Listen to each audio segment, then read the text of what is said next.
This is the RedChip Video Internet Platform, your source for small cap market information. Okay, thanks very much. Great to be here. So we just get these controls right. So we get some forward-looking statements there. Let's get past those. So to summarize, Local Corporation started as a local search engine, but we've morphed over the last couple of years into a local media company. And what we do as a business is we connect local merchants with online consumers. So consumers who are searching on the internet for goods and services locally. So they're doing a search for things like flowers in Irvine, California. Go to Google, Yahoo, Bing. They come to local.com. And our job is to make sure that our search results are in front of those consumers. And we have a variety of ways to get in front of consumers, and I'll step through those. And we make money through advertising. So in front of those consumers, we're displaying a variety of different ads, including subscription ad units, pay-per-click, pay-per-call, and so on. And I'll dig into each of those. The company was founded 11 years ago now, I guess 12 years ago now. Time flies. And we transitioned into local search in 2005, a little after our IPO. And so really our story begins 6 years ago. All of our revenue is online advertising.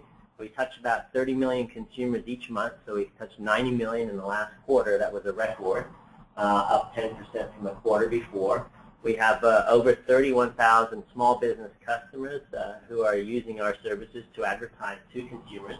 And we have over 100 channel partners that help us reach both merchants on our platform as well as consumers.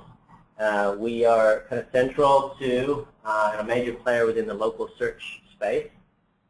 We're partnering with pretty much everybody, Google, Yahoo, as well as the biggest Yellow Page publishers. And the publishers, the Yellow Page publishers, are really the companies that we compete against. We're not trying to beat Google or Yahoo or Bing. We partner with all of them. But we are trying to be number one in what we call the directory space. And today we're ranked number 2 behind only yellowpages.com. We've delivered about 40% compound annual growth from 2006 to 2010. It'll be flat this year for a specific reason, but we're showing significant revenue acceleration in the second half, growing over 35%, nearly 40% from Q2 to Q3, and delivering a raised guidance on top and bottom line for Q4 versus our prior guidance. So moving to the next slide here. This is our ecosystem. So on the left there we have consumers, and on the right we have merchants. Excuse me. And when we connect the two, we generate revenues from ads. We reach consumers mostly through search, but we've been pushing into non-search. And so through search, we reach consumers through our local.com website. That's our flagship property, and we drive traffic through search engine marketing, as well as organic traffic from repeat visitors and SEO. We also have a syndication network of over 1,000 websites. They're private label solutions that we provide to our channel partners. And on a blended basis, about 40% of our traffic is organic, and about 60% is through search engine marketing. That gives us that footprint of about 30 million consumers each month. We've also been more recently pushing into the non-search ecosystem. We moved into daily deals. It's an exciting new ad product. Obviously, everybody knows Groupon. Similar model, but we have a twist. And we've been pushing into social media, extending the reach of our local merchants into the social media marketplace through some new ad products we've launched, and also in display through an acquisition. So we now have rich media display advertising, which allows us to serve agencies and publishers. So that's how we access consumers. And on the right, we're presenting local merchants, and we source those merchant listings, those merchant ad units, either directly, and we source them through channel partners. We have 9,000 publishers, or 9,000 advertisers through our channel partner relationships, but the majority come from our ad partners. And Google's our largest ad partner today. It's our most recent new ad partner. We added them in August.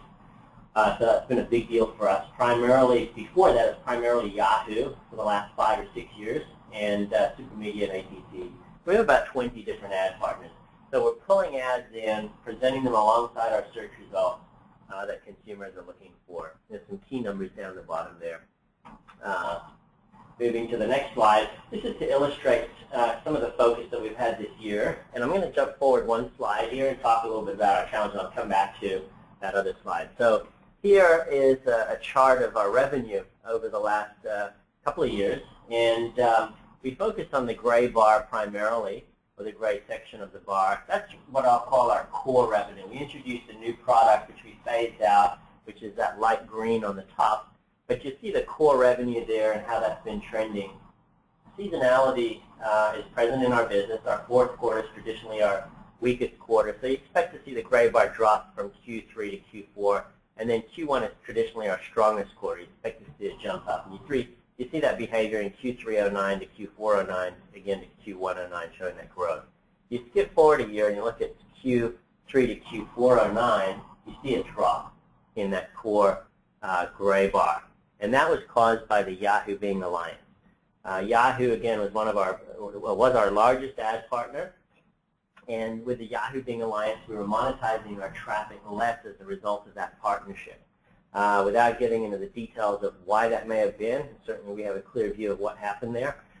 It certainly impacted our business Q3 to Q4. We saw that drop, which we'd expect, but it was a bigger drop. And you see from Q4 to Q1, we would anticipate growth. Well, it dropped again. And then again in Q2. And that was all driven by the Yahoo Bing alliance. Well, we had a contract with Yahoo that expired July 31, and we replaced Yahoo with Google as our primary ad supplier. And this is the first time we've ever partnered with Google. We also, in that period from Q1 to Q2, made some decisions to diversify our business by pushing into rich media. It's a 70% compound annual growth space for us. Pushing into daily deals and exciting ad products for local merchants. And we acquired a company called Cleon, which expanded our capabilities of doing product-related search. So instead of searching for a Best Buy in Irvine, you could search now for a 50-inch plasma TV in Irvine, and we could tell you which Best Buy has it in stock. So we've basically been diversifying our business very aggressively this year. And you can see the results of that coming out of Q2 to Q3. That's nearly 40% revenue growth quarter over quarter, which is quite phenomenal. About half of that came from the Google relationship, and the other half came from organic plus the acquisitions growth. And again, in Q4, we see additional growth based on our recent guidance. So coming back to this prior slide, this is the product suite. I won't dig into each of these, but you can see the idea here is that we serve three types of customers: a consumer, a local merchant, and a channel partner. And you can see in 2010 the number of products we had to serve each of those customer types is fairly limited. In 2011, we've diversified quite significantly. We've tripled the number of consumer products. We've added a whole suite of SMB solutions for local merchants, which we call Exact Match. We've actually launched 5 new ad products in the last 6 months now. 2 of them are in mobile. We've got 5 new mobile products coming out between now and the end of the next quarter, and next quarter being Q1. And we added daily deals. And then on the channel side, with Cleon, the data acquisition, and with Ramp, which was Rovio, plus the white label of Exact Match, which basically we make our products available for resale by our channel partners. We've greatly broadened the products that we have for our channel partners. So that's a big piece of what's driving our business kind of in through 2012. Coming back to this next slide, you see on the right here. So what we've been successful in doing this year is really diversifying our revenues between our various ad partners, as well as diversifying our revenues outside of the search ecosystem. Daily deals, as an example, is a revenue model that occurs exclusive of the search marketplace. So that was very strategic for us. Display is somewhat alongside search, but can be completely outside of it as well. So very, very much diversified our revenue streams to reduce our reliance on Google, Yahoo, and Bing generally as it relates to acquiring traffic. We've broadened our product suite significantly. We've achieved record organic growth. So organic traffic is traffic that comes into our ecosystem on an unpaid basis, usually through SEO or repeat usage. 3 years ago, that was about 5% of our traffic, and our traffic was about 10 million uniques a month. Today, it's about 40% of our traffic, and our traffic is 30 million uniques a month. So it's orders of magnitude larger. And we've expanded and differentiated our technology platform. We've also modified our team. One of the things that we had to do was to focus more efficiently on selling our own ad products to our own customers. And to do that, we needed to orient our business towards sales more than it had been in the past. We certainly made some efforts to sell our own products in the past. They were the wrong kind of product, or at least they weren't. The economics weren't there based on the price points we were selling them at. So we had to do a few things. We had to develop a team that's capable of launching products and develop a team that's capable of selling those products. So we brought in a new COO with more sales focus. We reorganized our sales organization, new leadership there, and we're really hitting on all cylinders right now. And again, you can see the results there. So this has been a very rapid turnaround, a 2-quarter turnaround, and aggressive growth. So here's some of our consumer properties. Again, local.com is our flagship property. That's the biggest by far of all properties that we have. But we've added Freebird and Cleon. We're pushing into mobile. And basically what we're doing is we have 18 million business listings in our database. It's a core competence that we have. And so consumers that go to Google, Yahoo, or Bing are exposed to our content either through our own site, through our advertising, or through our channel partner sites. And that's what gives us reach to 30 million consumers each month. Basically, we're presenting to them search results. We're presenting to them the local business listing. We also have product results now, so that's something that's going to be a big push for us in 2012. We have coupons, daily deals, travel deals, events, and activities. So we have a big range of information that we provide to consumers who are looking for products and services or even things to do locally. And we provide that to our consumers, or to our customers across our network. This is the Exact Match product suite, just a few of the 5 products we have. There'll be more added each month. So Exact Match Local is an SEO product. We'll give a small business presence on Google, Yahoo, or Bing. We guarantee page 1 presence for that website product. It's a web hosting and SEO solution. Exact Match Display is a display ad product. Initially it's for local.com, but that'll be pushed out to our network and ultimately through the Rovio platform, which we acquired in Q2, through to other ad networks as well. And Exact Match Social, and this is where we will maintain, create and maintain a Facebook and Twitter presence for a small business. And it's something that we can do because of our platform, which includes a content marketplace. So we can commission articles to be written by real people, and we'll publish those articles across the Facebook or the Exact Match local page that we manage for the SMB. So it's basically a do-it-for-me model. Our view is that small businesses don't have time to do any or most of this stuff, and what we want to do is present to them a suite of services that allow them to have presence on the internet, to drive traffic to their site, and if they don't have one, to a site that will host for them, to have a social media presence, and to make sure that they're getting customers. This is the suite of products that we use to connect local merchants with online consumers. We sell all of our products today as subscription products. We don't believe that pay-per-click and a lot of the performance ad products typically sell well to small and medium-sized businesses. And SMBs are used to buying Yellow Page advertising on almost a subscription basis, a per month price for their yearly ad. And so we price it in a similar way, $130 to $200 per month.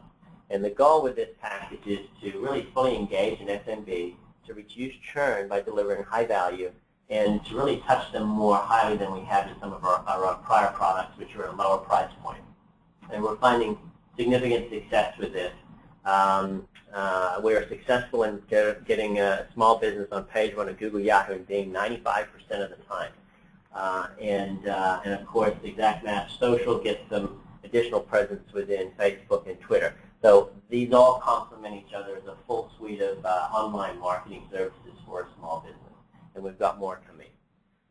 On the channel partner side, this is an example of how we partner with a local media company. Typically, it's a local newspaper. And if you look at a local newspaper's website, they've got tabs on the home page. It'll be autos, it'll be classifieds, jobs, real estate. And usually those are powered by a third party. They don't create all that information themselves.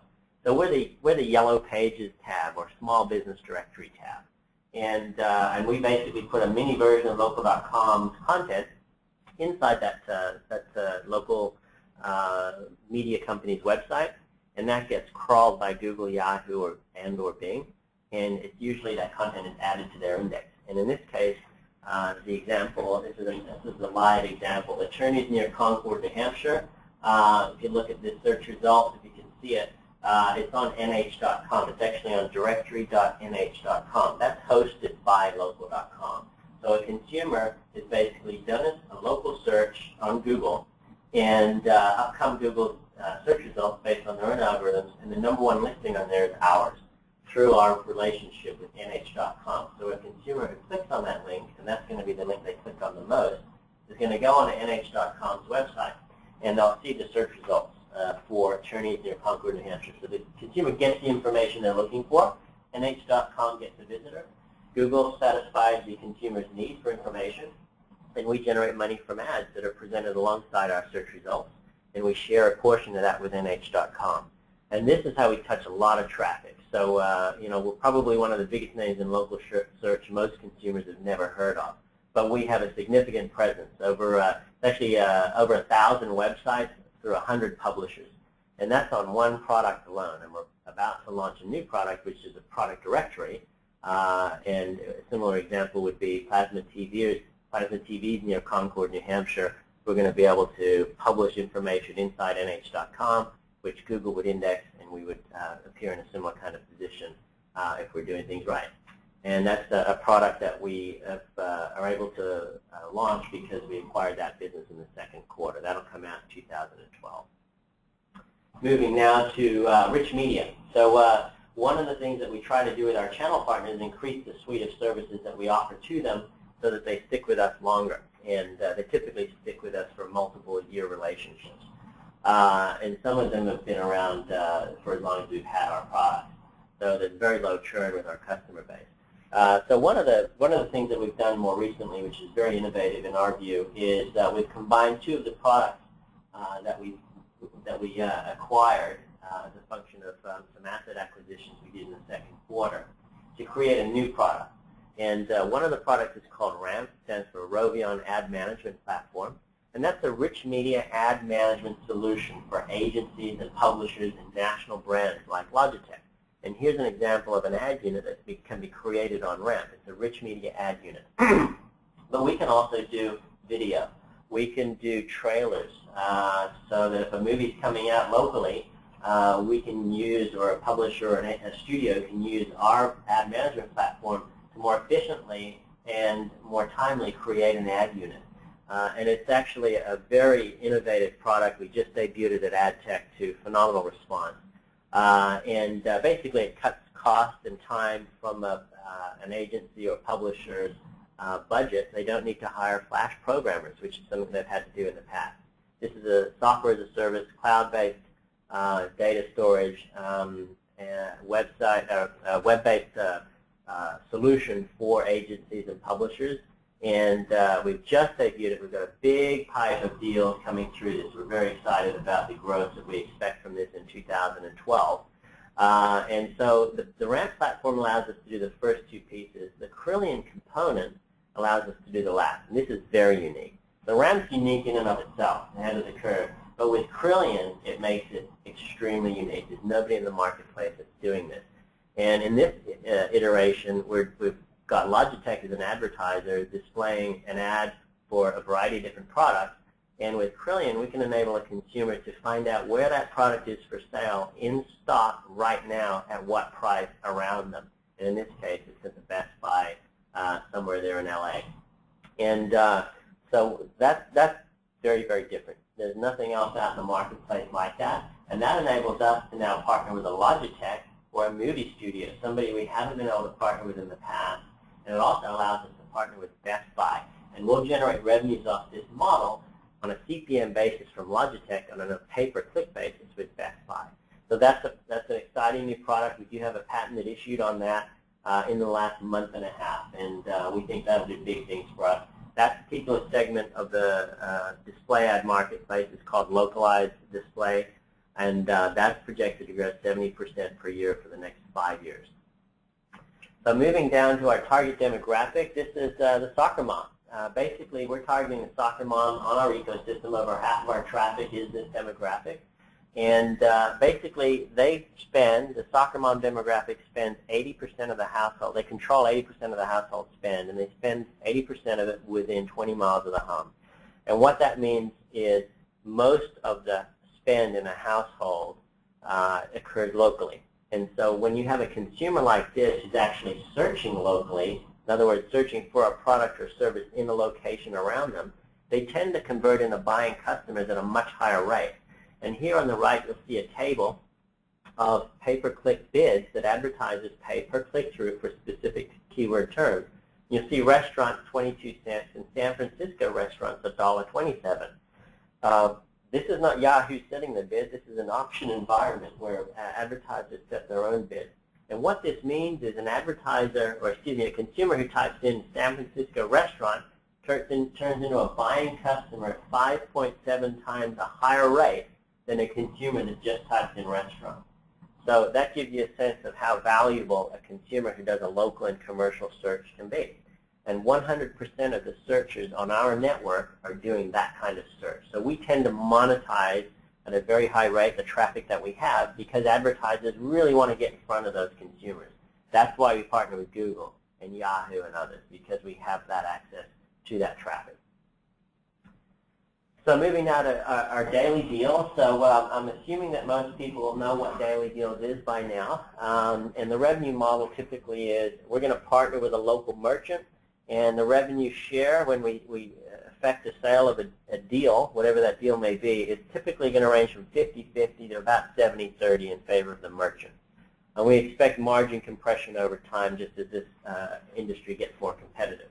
However, we have a couple of things that we're doing to offset that. One of those is community daily deals, and that is where we partner with a local school. We view the school as an important community node in a particular marketplace. The reason for that is the community, that school is touching the soccer mom demographic twice a day when she's dropping off and picking up Johnny. So we partner with the school's PTA for fundraising purposes. They're always raising money, more so now than ever. And they've certainly got many, many programs that they utilize to raise money, such as cookie dough and so on. And so Spreebird comes in and partners with them to raise money. And what the PTA does is they promote the Spreebird brand to the soccer mom demographic. And they get a bounty every time they get somebody to sign up. Soccer mom becomes a subscriber to the Spreebird email list, and we'll start promoting deals to them locally from local merchants. Ultimately, if they buy, what we're doing is donating 10% of our share of that revenue share, whether it's 50-50 or 70-30 or something in between. Spreebird will donate 10% back to the school that the consumer's kid goes to, and they'll do it in the merchant's name. So this becomes a halo effect between the merchant and the consumer, which is exactly what we want. And that creates all sorts of good feelings, and we believe that, and certainly anecdotally, we're proving it out over time, that our list of our customers tends to convert, or converting a repeat customer for a local merchant at higher rates than other kinds of competitive products. So that really helps us to offset margin compression, because our consumers, like they are on the internet, when they walk into a store, they're worth more because they come back more often. The second piece that we have is Cleon. One of the challenges of daily deals is getting relevant deals to consumers. With Cleon, we have the ability to pipe through over 70,000 retail locations, 77,000 products today, and we're going to greatly expand that over time. We're looking to include, for example, clothing, something that the soccer mom demographic loves, so we can tell you what's on sale nearby, and really start to tailor the daily deals to consumers' interests. And another thing we're focused on is the loyalty and reward side of daily deals. What we want to be able to do is to show, not just anecdotally, but to show empirically that a consumer who purchases from a local merchant from a daily deal will come back more frequently, and so demonstrate the lifetime value of our customer. So that's our model. We call it community daily deals. The opportunity that we have in this partnering with the PTA is we have a 7-year cycle, 6 to 7 years, to develop a relationship with that soccer mom. Once we're entrenched in a school, it's hard to dislodge us, so there's a barrier to entry there. The school has become reliant on the income that they get from Spreebird. We've donated over $500,000 so far, and more every day. And ultimately, every year a new suite of consumers come through. First year or kindergarten, first grade oneers are coming through, and we really have an opportunity to develop a relationship with the next generation of soccer mom demographic. So the technology portfolio, we have 9 patents issued, many of them around local search, mobile search. We've got a platform called Octane 360. It allows for highly scalable SEO of websites, and those are our SMB customers. We have Cleon, which is the patented product-level location-based search. And we have Rovio, which is rich media, and Spreebird Daily Deals. So we have a nice portfolio, nice platform of services that we can offer to local merchants in a variety of different product packages to basically connect with online consumers. We do it very, very efficiently. This is the team. I highlighted previously that we switched out our COO, Mike Sartell. So he has actually joined us. This is the second time he's joined us. He went off after our IPO to found his own business. And we actually, one of the subsidiaries of that business is what we acquired, Rovio, and we brought him back. And he has a very strong sales background. Ken Cragen's been with us for 2 years, as has Mike Plonsky. Malcolm Lewis, we actually bought his last business off him as well in 2007. That was our now our network business, which is 30% of our revenue today. And he's joined us again to run our daily deals business. So this is the financial performance. Obviously, you can see a nice chart from bottom left to top right there through 2010. We hit that speed bump in 2011. But the exit rate, based on our guidance, approximately $24 million, breaks in about a $96 million run rate. So if you kind of just took that, you would see that it still shows a nice trend. Certainly, it was down in the first half. We're comfortable with that, but we're accelerating out of that strongly in the second half, which is ultimately what we did project. In terms of the balance sheet, and then I'll wrap it up, we have $10 million in cash at the end of September 30th. We have a $12 million line of credit, of which we've drawn down about $8 million. We have about 22 million shares issued and outstanding, about 6 million options and warrants. You can see the options, the average strike price is $4.65, warrants is about $7.11. So, to the extent that the stock gets beyond that, options and warrants ultimately represent about $31 million in cash. And with that, I'd like to wrap it up. I'm not sure if there's a QA session. Heath, I'd like to thank you again for taking the time to participate in the RedChip Small-cap Virtual Conference. We do have a number of questions, so we'll go ahead and jump right into that. Thank you. I know you touched on this throughout your presentation, but could you maybe go into more color or re-clarify what caused the increases in revenue in the second half of this fiscal year? Yeah, so the primary driver, there's two of them.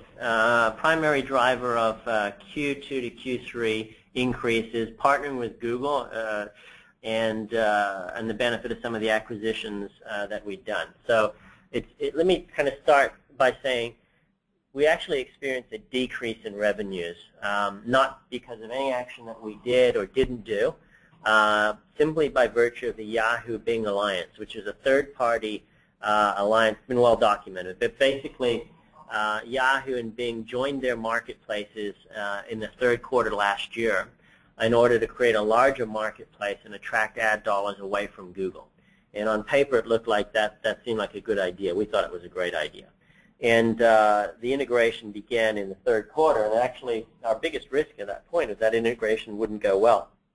In fact, it did go well for a while, for a couple months. And it went well until right after we gave our guidance in Q4, which is always the way it goes. And at that point, Bing switched on its own quality score algorithm, and that ranked our traffic quality differently from how Yahoo ranked it. It also ranked everybody else's traffic quality differently. Again, it was nothing that we did. Our traffic quality, and that is the rate at which it converts into buying customers, is always ranked, on a scale of 1 to 10 at a 9 or 10. It's been phenomenally valuable traffic, but Bing's system didn't recognize it in that way, and our quality hadn't changed. And frankly, there were just flaws in how they were doing that. and we took a hit. We basically we would monetize our traffic at a certain rate before this, and then after that it was 30% lower, and that dropped, or that impact was felt directly on our bottom line. And despite assurances this was going to get better, again in Q1 it dropped, and again in Q2 it dropped. And ultimately it dropped to such a state that we couldn't be partnered with Yahoo in the same way that we were, and we had to partner with an alternative, and at least until Google or Yahoo figured some of these issues out, or Bing did. And we did. We partnered with Google, and we're fortunate in that we were able to do that. And I think it's really a measure of the quality of our traffic that we were able to do that. A lot of partners of Yahoo are not able to do that, just to be clear. And so we were the first company that issued an update to guidance earlier this year based on the Yahoo Bing issue. We're the first one to bring it to the market's attention. About 3 companies updated their guidance within a week of us doing so. But we partner with Google. I'm not sure that any of those companies have been able to do that. We were, and that's been very successful for us. It's been beyond our expectations in terms of Q3 and Q4. And we beat on Q3, top and bottom line, and we raised our guidance, our prior guidance on Q4, top and bottom line. So it's performed extremely well. We're very pleased with the partnership, and we continue to explore with Google ways that we can work together and expand the relationship. So that's one half of it. The other half of it is the acquisitions. We basically, this kind of highlighted for us that we had too much revenue concentration, or at least we wanted to change the blend of revenue concentration. It was actually, the revenue concentration was fine, but then when you introduced this third party called Bing, which we have no control over. We didn't actually have the relationship with Bing. We had the relationship with Yahoo, and Yahoo had the relationship with Bing. That changed the risk profile of that partnership, obviously to a place where it was not within our risk profile. And so we realized that generally we need to diversify between partners, which brought in the Google piece, but we also needed to diversify revenues generally away from the search ecosystem. All of our products were being monetized through search, primarily pay-per-click. There's a very exciting market in display. There's a very exciting market, obviously, in daily deals. We're still figuring some of those models out, but it's going to be here for a long time. Daily deals is here to stay, and that's why we made a bet on that. Ultimately, with mobile devices, we see a lot of products, or a lot of local searches down to the product level. In fact, we see a major transition for local search away from the desktop and onto mobile devices. And we have, over 3 quarters, we have launched 5 mobile products, and we have 5 to go. So we're in the middle of a 3-quarter period between Q3, Q4, and Q1, where we're going to be launching 10 new mobile products, and we're halfway through that. So we're making bets on mobile. That's where the marketplace is going, and we expect that to yield additional revenue growth in 2012. Heath, just to be clear there, Yahoo and Bing decided to cut the rates they were paying local.com because from the belief their model would generate a larger volume. Is that kind of on track there? Or? No, not quite. They partnered in order to provide a larger marketplace. So Google market share is about 65%, and the balance, approximately 30%, was shared between Yahoo and Bing, maybe 12 and 18%. 18% being Yahoo, at least a year ago. And that's changed a little bit since. But basically, by combining marketplaces, they had a 30% market share. And the idea was that simply, 30% market share creates a bigger ecosystem. It would be easier for an advertiser to shift some ad dollars across to this marketplace versus have to split it into 2 other marketplaces. And again, it looked good on paper. And so that was the premise behind combining marketplaces. And they're still combined, and they just actually announced that they're going to combine with AOL, I believe, the display marketplaces as well. So we'll see how that plays out. But ultimately, it looked good on paper, and it's all down to execution. And that's where it kind of stumbled, at least from our perspective. Yahoo has its own quality scoring system. Bing implemented its own quality scoring system, right? And our view is that between the two quality scoring systems, things went awry. And ultimately, yes, we got paid less for our traffic than we were before. But again, our traffic didn't change. And we had a unique position in the marketplace because we're a big advertiser as well. So we could see, as an example of where we knew that there were flaws within the system, we bought traffic from Bing as an advertiser, drove it to local.com, and monetized it with a Bing advertiser. And while we were being charged at one certain rate for the quality, because the quality was so high from Bing, we were being paid at a lower rate because the traffic was on local. But it was the same visitor a microsecond later on local.com. So there were flaws within that system. And frankly, they weren't sure how to work some of that out. And it took a while. And I believe that they're still working on it. But, they're smart guys. They'll figure it out. Ultimately, Yahoo is our partner, not Bing. Yahoo was great throughout this. They were kind of stuck in the middle. It really impacted Yahoo's distribution network primarily. Yahoo generates, I'm not sure if everybody realizes this, Yahoo generates about half of its revenues from its distribution network. And we were one of the top 10 distribution network partners. And so, we're feeling that pinch, so is everybody else. And it was an acknowledged problem by Carol Bartz. I believe she acknowledged the issue in Q2. The results, she's not there anymore.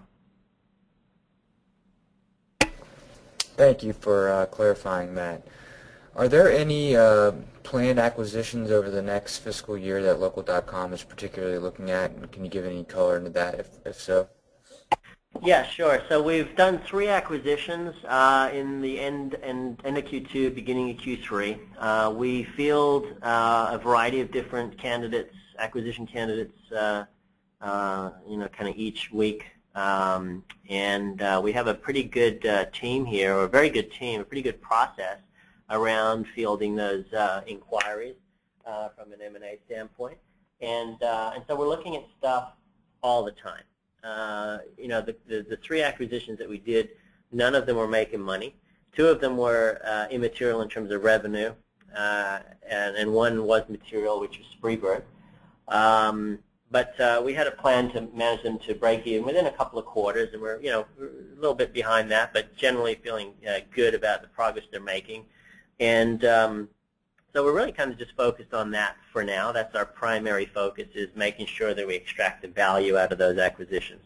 But we do field inquiries, incoming leads, and we look at them seriously if they fit. And while there's nothing that we're looking at that's far along the pipe, we're always looking at stuff. That's not to say something might come along tomorrow that's very, very interesting for us. I will say, though, that we have a bias at this point, a very, very strong bias towards anything that we look at being accretive for our shareholders. We don't have a big appetite, or really any appetite, for non-accretive transactions at this point. We've guided the company to basically break even this 4th quarter, and we've also said that we probably manage it to about break even for the next couple of quarters, being Q4, Q1, and then we'll see incremental improvements in the bottom line to profitability.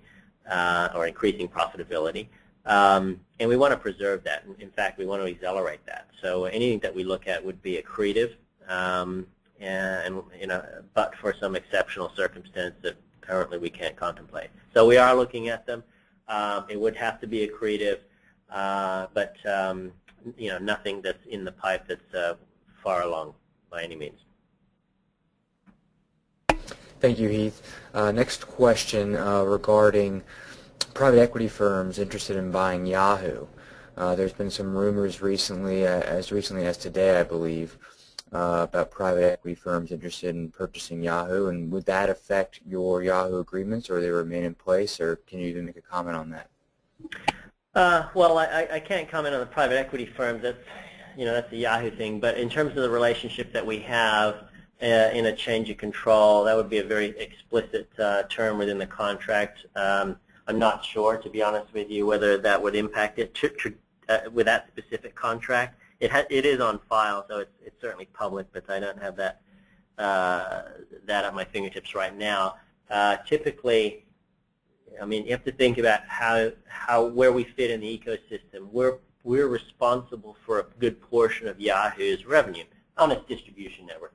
Obviously, it's less now than it was before because we're partnered with Google. But I'm not sure that everybody understands if Yahoo were to terminate, actually lose money. They cut off a piece of their revenue stream. That's not what they're looking to do. In fact, if in a change of control scenario, what would typically be required is a partner who is experiencing a change in control would come to us, and the acquirer would want to confirm that we're going to continue to do business with them, not the other way around, because we're typically an important partner. So whether there's a change of control provision within the Yahoo contract or not, we play an important role in the ecosystem that would typically see us see a requirement for us to affirm that we want to continue to do business with a new company versus the other way around. Thank you, Heath. That all makes perfect sense. How many schools have entered let's see, how many schools are part of the Spreebird program, and how many additional schools do you expect to enter going forward? Yeah, so we have about 1,000 schools in the program today. We're primarily with Spreebird. We're in about 14 markets, and mostly in Southern California. And so our kind of school footprint is there. We are looking at various partnerships to expand that footprint. And as I said, kind of reaching into the schools, we view that as a moat, a barrier to entry. And you know, we want to figure out ways to expand that. And how we do it right now is when we launch in a new market, we launch a salesperson to secure deals from a local merchant. And we launch a community manager who develops relationships with the school's PTA associations. And so there are certainly companies out there that have been working with PTAs for for longer periods of time than us, and they have established relationships. So there's certainly some interesting opportunities to be able to accelerate our presence within schools such that all we have to do is focus on deploying the salespeople and partnering for the community side of the equation, but still promoting it under the Spreebird brand. There are about 40,000 schools in the U.S. market, so we've only barely scratched the surface.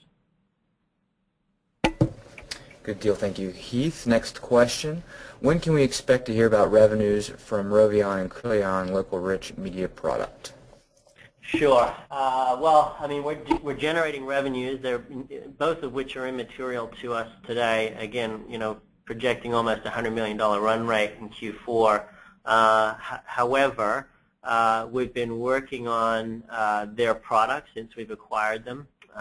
In fact, with Rovio, we were working on their product in advance of acquiring them, on the expectation that a deal would be done. And we've debuted that product. We've debuted it in the last month. We had a big pipe of deals before that, but it greatly expanded after AdTech when people actually saw the technology in action. And so our view of both of these businesses, they're 2012 stories. They're certainly not going to move the needle for us in Q1 or Q2. But we should see significant acceleration in their revenues. Rovio in particular, the model there is that the more ad units that are pushed through that platform, the more revenue we generate. It's a very high margin product, 90% plus gross margin.